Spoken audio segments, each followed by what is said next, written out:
السلام علیکم محترم ناظرین، گزشتہ درس میں ہم نے عبد المطلب کا بادشاہ سے ملنے کا واقعہ اور عبد المطلب کی آپ علیہ السلام پر شفقتیں اور بادشاہ کا خواجہ عبد المطلب کو راز کی بات کا واقعہ ذکر کیا تھا۔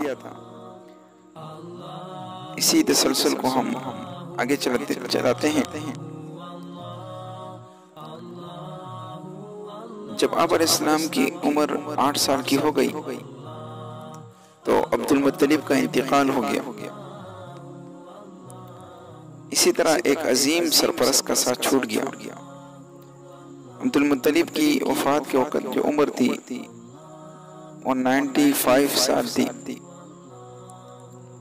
تاریخ کی بعض کتابوں میں زیادہ عمر بھی لکھی ہے۔ جس وقت عبد المطلب کا انتقال ہوا، آپ علیہ السلام ان کی چرپائی کے پاس موجود تھے۔ آپ رونے لگے۔ عبد المطلب کو حجون کے مقام پر ان کے دادا قصی کے پاس دفن کیا گیا۔ مرنے سے پہلے انہیں نبی کریم صلی اللہ علیہ وآلہ وسلم کو اپنے بیٹے ابو طالب کے حوالے کیا۔ اب ابو طالب آپ کے نگران ہوئے۔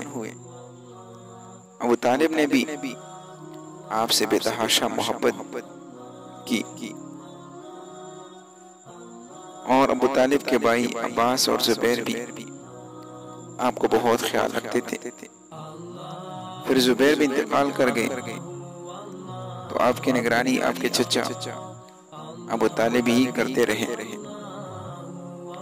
انہیں بھی نبی کریم صلی اللہ علیہ وآلہ وسلم سے بہت محبت تھی۔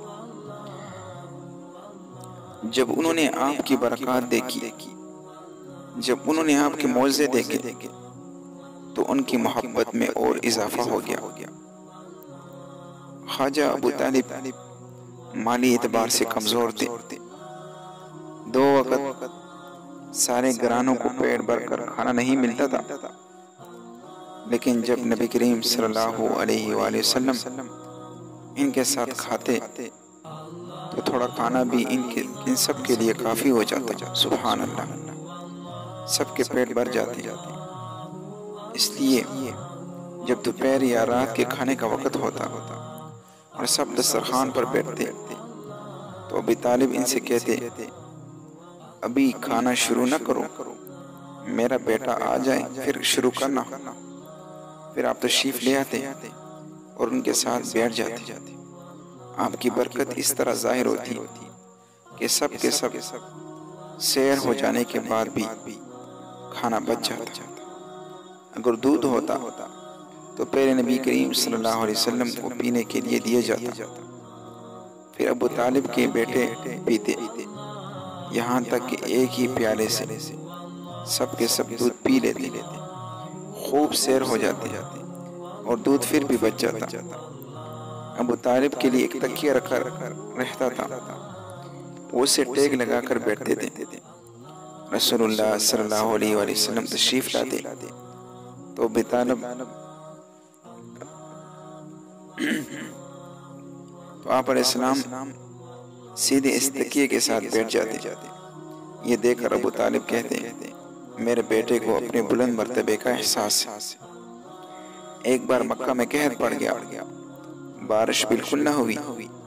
لوگ ایک دوسرے سے کہتے تھے، لات اور عزا سے بارش کی دعا کرو۔ کچھ کہتے تھے، منات پر بھروسہ کرو۔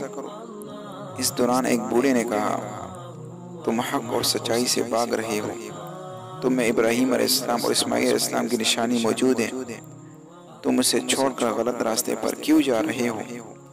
اس پر لوگوں نے اس سے کہا، کیا آپ کی مراد ابو طالب سے ہے؟ اس نے جواب میں کہا، ہاں، میں یہی کہنا چاہتا ہوں۔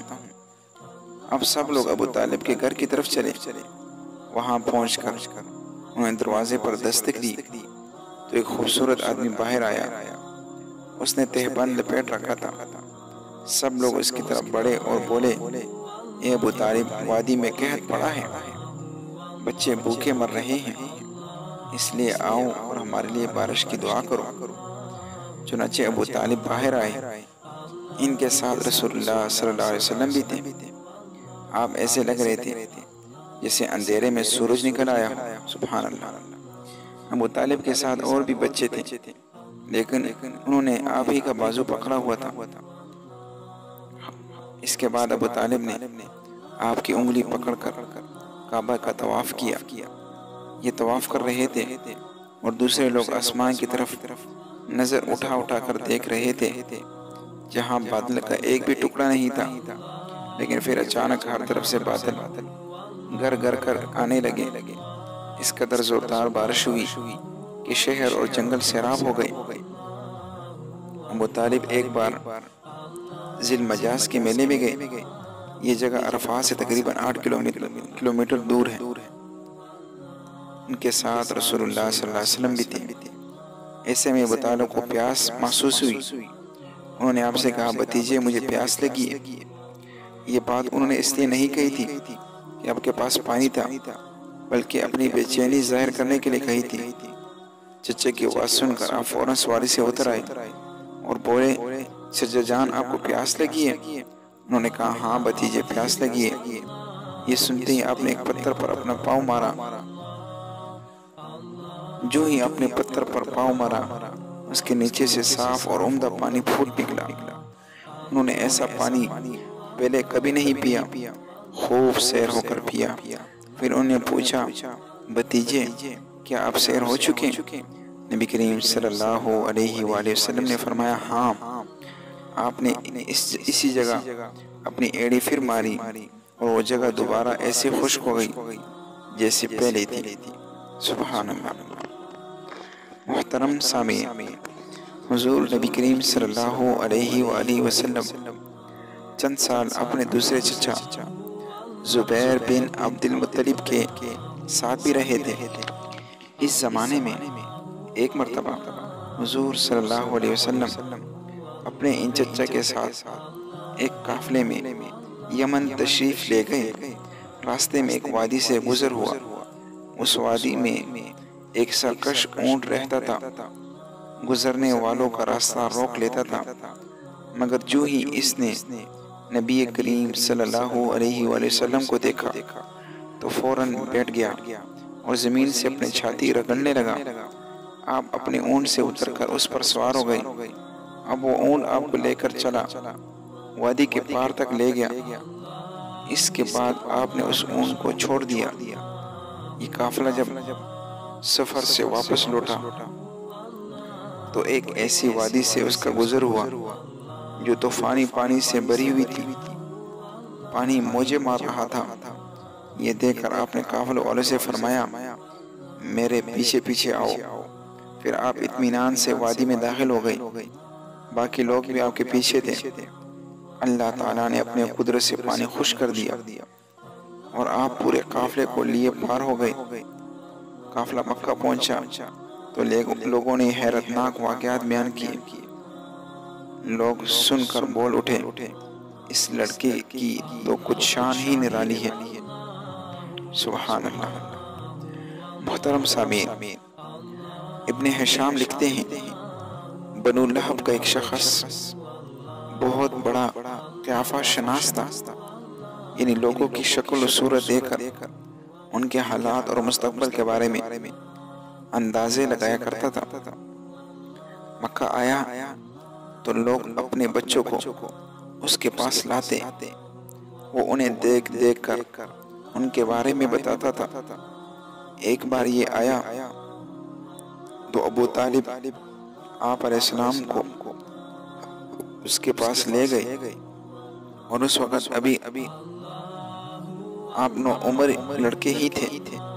قیافہ شناس نے آپ کو ایک نظر دیکھا، پھر دوسرے بچوں کو دیکھنے لگا۔ فارغ ہونے کے بعد اس نے کہا، اس لڑکے کو میرے پاس لاؤ۔ ابو طالب نے یہ بات محسوس کر لی تھی کہ قیافہ شناس نے ان کے بھتیجوں کو عجیب نظروں سے دیکھا ہے، لہٰذا وہ آپ کو لے کر وہاں سے نکل آئے تھے۔ جب قیافہ شناس کو معلوم ہوا کہ آپ وہاں موجود نہیں ہیں تو وہ چیخنے لگا، کہنے لگا تمہارا برا ہو، اس لڑکے کو میرے پاس لے آؤ جسے میں نے ابھی دیکھا ہے، اللہ کی قسم وہ بڑی شان والا ہے۔ ابو طالب نے نکلتے ہی اس کے الفاظ سن لیے تھے۔ محترم سامعین، ابو طالب نے تجارت کے غرض سے شام جانے کا ارادہ کیا۔ نبی کریم صلی اللہ علیہ وسلم نے بھی ساتھ جانے کا شوق ظاہر فرما دیا۔ بعض روایات میں آیا ہے کہ آپ نے جانے کے لیے خاص طور پر فرمائش کی۔ ابو طالب نے آپ کا شوق دیکھ کر کہا، اللہ کی قسم میں اسے ضرور لے جاؤں گا، نہ یہ کبھی مجھ سے جدا ہو سکتا ہے، نہ میں اسے کبھی اپنے سے جدا کر سکتا ہوں۔ ایک روایت میں یوں آیا ہے، آپ نے ابو طالب کی اونٹنی کی لگام پکڑ لی اور فرمایا، چچا جان آپ مجھے کس کے پاس چھوڑے جا رہے ہیں؟ میری نہ ماں ہے نہ باپ۔ اس وقت آپ کی عمر مبارک 9 سال تھی۔ آخر ابو طالب آپ کو ساتھ لے کر روانہ ہوئے، آپ کو اپنی اونٹنی پر بٹھایا، راستے میں عیسائیوں کی ایک عبادتگاہ کے پاس ٹھہرے۔ خانقاہ کے راہب نے نبی کریم صلی اللہ علیہ وسلم کو دیکھا تو چونک اٹھا۔ اس نے ابو طالب سے پوچھا، یہ لڑکا تمہارا کون ہے؟ انہوں نے جواب دیا، میرا بیٹا ہے۔ یہ سن کر راہب نے کہا، یہ تمہارا بیٹا نہیں ہو سکتا۔ یہ سن کر ابو طالب بہت حیران ہوئے، بولے کیا مطلب؟ کیوں میرا بیٹا نہیں ہو سکتا بھلا؟ اس نے کہا، یہ ممکن نہیں کہ اس لڑکے کا باپ زندہ ہو، یہ نبی ہے۔ مطلب یہ تھا کہ اس میں جو نشانیاں ہیں وہ دنیا کے آخری نبی کی ہے، اور ان کی ایک علامت یہ ہے کہ وہ یتیم ہوں گے۔ اب ابو طالب نے اس راہب سے پوچھا، نبی کیا ہوتا ہے؟ راہب نے کہا، نبی وہ ہوتا ہے جس کے پاس آسمان سے خبریں آتی ہیں اور پھر وہ زمین والوں کو ان کی اطلاع دیتا ہے۔ تم یہودیوں سے اس لڑکے کی حفاظت کرنا۔ اس کے بعد ابو طالب وہاں سے آگے روانہ ہوئے۔ راستے میں ایک اور راہب کے پاس ٹھہرے، یہ بھی ایک خانقاہ کا عابد تھا۔ اس کی نظر بھی نبی کریم صلی اللہ علیہ وسلم پر پڑی تو یہی پوچھا، یہ لڑکا تمہارا کیا لگتا ہے؟ ابو طالب نے اس سے بھی یہی کہا، یہ میرا بیٹا ہے۔ راہب نے سن کر بولا، یہ تمہارا بیٹا نہیں ہو سکتا، اس کا باپ زندہ ہو ہی نہیں سکتا۔ ابو طالب نے پوچھا، وہ کیوں؟ راہب نے جواب میں کہا، اس لیے کہ اس کا چہرہ نبی کا چہرہ ہے، اس کی آنکھیں ایک نبی کی آنکھیں ہیں، یعنی اس نبی جیسی جو آخری امت کے لیے بھیجے جانے والے ہیں۔ اس کے علامات پرانی آسمانی کتابوں میں موجود ہیں۔ اس کے بعد یہ قافلہ روانہ ہو کر بصرہ پہنچا۔ وہاں بحیرہ نام کا ایک راہب اپنی خانقاہ میں رہتا تھا۔ اس کا اصل نام جرجیس تھا، بحیرہ اس کا لقب تھا۔ وہ بہت زبردست عالم تھا۔ حضرت عیسیٰ علیہ السلام کے زمانے سے اس خانقاہ کا راہب نسل در نسل یہ عالم فاضل خاندان ہی چلا آ رہا تھا۔ اس طرح اس زمانے میں ان کا سب سے بڑا عالم بحیرہ ہی تھا۔ قریش کے لوگ اکثر بحیرہ کے پاس سے گزر کر جایا کرتے تھے، مگر اس نے کبھی ان سے کوئی بات نہیں کی تھی۔ مگر اس بار اس نے قافلے میں آپ کو دیکھ لیا تو پورے قافلے کے لیے کھانا تیار کروایا۔ بحیرہ نے یہ منظر بھی دیکھا کہ نبی کریم صلی اللہ علیہ وسلم پر ایک بدلی سایہ کیے ہوئے تھے۔ جب یہ قافلہ ایک درخت کے نیچے آ کر ٹھہرا تو اس نے بدلی کی طرف دیکھا، وہ اب اس درخت پر سایہ ڈال رہی تھی اور اس درخت کی شاخیں اس طرف جھک گئی تھی جدھر نبی کریم صلی اللہ علیہ وسلم موجود تھے۔ اس نے دیکھا بہت سے شاخوں نے آپ کے اوپر جمگٹا سا کر لیا تھا۔ اس نے دیکھا بہت سی شاخوں نے آپ کے اوپر جمگٹا سا کر لیا تھا۔ اصل میں ہوا یوں تھا کہ جب نبی کریم صلی اللہ علیہ وسلم اس درخت کے پاس پہنچے تو قافلے کے لوگ پہلے ہی سایہ دار جگہ پر قبضہ کر چکے تھے۔ اب آپ کے لیے کوئی سایہ دار جگہ نہیں بچی تھی۔ چنانچہ آپ جب دھوپ میں بیٹھے تو شاخوں نے اپنا رخ تبدیل کر لیا اور آپ کے اوپر جمع ہو گئے۔ اس طرح آپ مکمل طور پر سائے میں ہو گئے۔ بحیرہ نے یہ منظر صاف دیکھا تھا۔ آپ کی یہ نشانی دیکھ کر اس نے قافلہ والوں کو پیغام بھجوایا، اے قریشیو، میں نے آپ لوگوں کے لیے کھانا تیار کروایا ہے۔ میری خواہش ہے کہ آپ تمام لوگ کھانا کھانے آئے، یعنی بچے، بوڑھے اور غلام سب آئے۔ بحیرہ کا یہ پیغام سن کر قافلہ میں سے ایک نے کہا، اے بحیرہ، آج تو آپ نیا کام کر رہے ہیں، ہم تو اکثر اس راستے سے گزرتے ہیں، آپ نے کبھی دعوت کا انتظام نہیں کیا، پھر آج کیا بات ہے؟ بحیرہ نے انہیں صرف اتنا جواب دیا، تم نے ٹھیک کہا، لیکن بس آپ لوگ مہمان ہیں اور مہمان کا اکرام کرنا بہت اچھی بات ہے۔ اسی طرح تمام لوگ بحیرہ کے پاس پہنچ گئے، لیکن اللہ کے رسول صلی اللہ علیہ وسلم ان کے ساتھ نہیں تھے، انہیں پڑاؤ ہی میں چھوڑ دیا گیا تھا۔ آپ کو قافلے کے ساتھ میرے دوستوں، بزرگوں،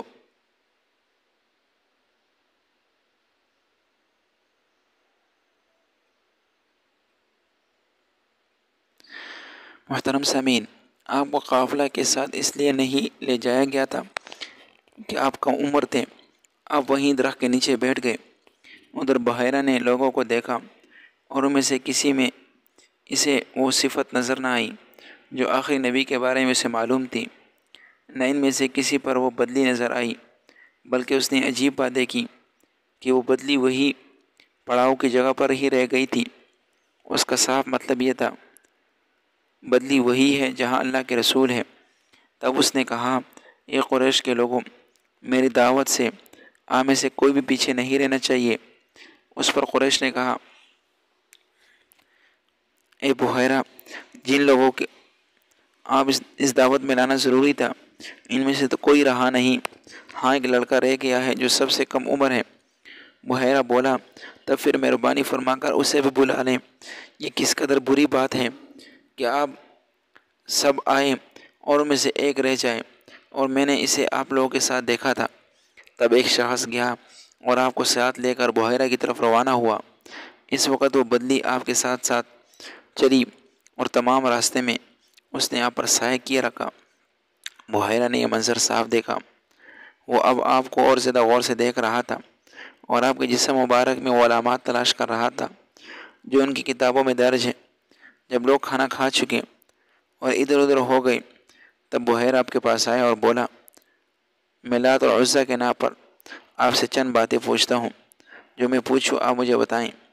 اس کی بات سن کر آپ نے فرمایا، لات اور عزیٰ کے نام پر مجھ سے کچھ نہ پوچھو، اللہ کی قسم مجھے سب سے زیادہ نفرت انہی سے ہے۔ اب بحیرہ بولا، اچھا تو پھر اللہ کے نام پر بتائیں جو میں پوچھنا چاہتا ہوں۔ تو آپ نے فرمایا، پوچھو، کیا پوچھنا ہے؟ اس نے بہت سے سوالات کیے، آپ کی عادات کے بارے میں پوچھا۔ اس کے بعد اس نے آپ کے کمر پر سے کپڑا ہٹا کر مہر نبوت کو دیکھا، وہ بالکل ایسی ہی تھی جیسے کہ اس نے اپنی کتابوں میں پڑھا تھا۔ اس نے فوراً مہر نبوت کی جگہ کو بوسہ دیا۔ قریش کے لوگ یہ سب دیکھ رہے تھے اور حیران ہو رہے تھے۔ آخر لوگ کہے بغیر نہ رہ سکے، یہ راہب محمد میں بہت دلچسپی لے رہا ہے، شاید اس کے نزدیک ان کا مرتبہ بہت بلند ہے۔ ادھر نبی کریم صلی اللہ علیہ وسلم سے بات چیت کرنے کے بعد بحیرہ ابو طالب کی طرف آیا اور بولا، یہ لڑکا تمہارا کیا لگتا ہے؟ ابو طالب نے کہا، یہ میرا بیٹا ہے۔ اس پر بحیرہ نے کہا، نہیں، یہ تمہارا بیٹا نہیں ہو سکتا، یہ نہیں ہو سکتا کہ اس کا باپ زندہ ہو۔ ابو طالب کو یہ سن کر حیرت ہوئی۔ پھر انہوں نے کہا، دراصل یہ میرے بھائی کا بیٹا ہے، ان کا باپ کہاں ہے؟ وہ فوت ہو چکا ہے، اس کا انتقال اس وقت ہو گیا تھا جب یہ پیدا بھی نہیں ہوئے تھے۔ یہ سن کر بحیرہ بول اٹھا، ہاں یہ بات صحیح ہے، اور ان کی والدہ کا کیا ہوا؟ ان کا بھی تھوڑا عرصے پہلے انتقال ہوا۔ یہ سنتے ہی بحیرہ نے کہا، بالکل ٹھیک کہا، اب تم یوں کرو کہ اپنے بھتیجے کو وطن واپس لے جاؤ، یہودیوں سے ان کی پوری طرح حفاظت کرو۔ اگر انہوں نے انہیں دیکھ لیا اور ان میں وہ نشانیاں دیکھ لی جو میں نے دیکھی ہے تو انہیں قتل کرنے کی کوشش کریں گے۔ تمہارا یہ بھتیجا نبی ہے، اس کی بہت شان ہے، اس کی شان کے بارے میں ہم اپنی کتابوں میں لکھا ہوا پاتے ہیں اور ہم نے اپنے باپ داداؤں سے بہت کچھ سن رکھا ہے۔ میں نے نصیحت کر کے اپنا فرض پورا کر دیا ہے اور انہیں واپس لے جانا تمہاری ذمہ داری ہے۔ ابو طالب بحیرہ کی یہ باتیں سن کر خوفزدہ ہو گئے، آپ کو لے کر مکہ واپس آ گئے۔ اس واقعے کے وقت آپ کی عمر 9 سال کی تھی۔ اللہ سے دعا ہے کہ عمل کرنے کی توفیق عطا فرمائے۔ وآخر دعوانا الحمدللہ رب العالمین۔